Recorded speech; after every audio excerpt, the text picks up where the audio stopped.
হিন্দু ধর্মের এই বৈশিষ্ট্য প্রত্যেককে বলছেন তুমি হচ্ছে অমৃতের পুত্র, তুমি হচ্ছে অমৃতের কন্যা, অমৃতস্য পুত্রাহ, আমরা অমৃতের সন্তান। অমৃত ছাড়া আর তো কিন্তু কিছু নেই।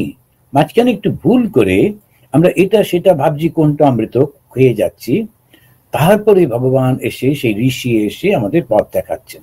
তা সেই পথ দেখিয়ে কোথায় নিয়ে যাচ্ছেন? ওই অমৃতের কাছে। কেন নিয়ে যাচ্ছেন? না, ওটা ছাড়া তো আমরা কিছুতেই স্যাটিসফাইড হতে পারবো না। নিজের স্বরূপের মধ্যে না যেতে পারলে কোনো দিন আমরা সঠিকভাবে আনন্দ শান্তি পাবো না। তারপরে দার্জিলিং ঘরের কাছে, তাও তো যাওয়া হলো না। সুতরাং থামবে না, চলতেই থাকে। আর ঠিক আমাদের জীবনে যত কিছু, সব কিছু চাওয়ার শেষ থাকে না। আর যখন চাওয়াটা শেষ নেই, মানে আমার কিছুতেই তৃপ্তি হয় না। এই তৃপ্তিটা কখন হয়? যখন আমি কিছু চাই না। আমি চাই না, কখন চাই না? যখন আমি বুঝেছি যে এর কোনো প্রয়োজন নেই। ওইটার জন্যই এই শাস্ত্র। এর কোনো প্রয়োজন নেই, জগতে যা কিছু দেখছি এর কোনো প্রয়োজন নেই।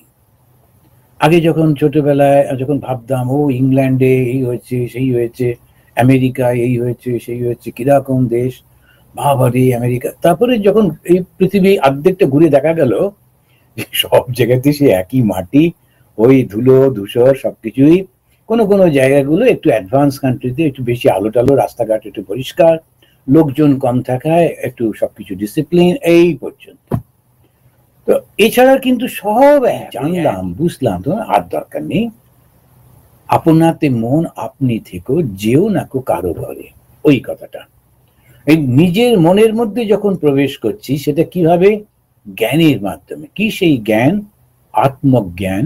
এই আত্মজ্ঞান হচ্ছে নিজেকে জানা।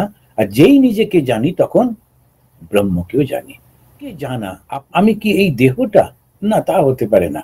দেহটা তো ক্রমশ পরিবর্তন হচ্ছে, ছোট্ট থেকে বড় হতে হতে বৃদ্ধ হয়ে যাচ্ছে।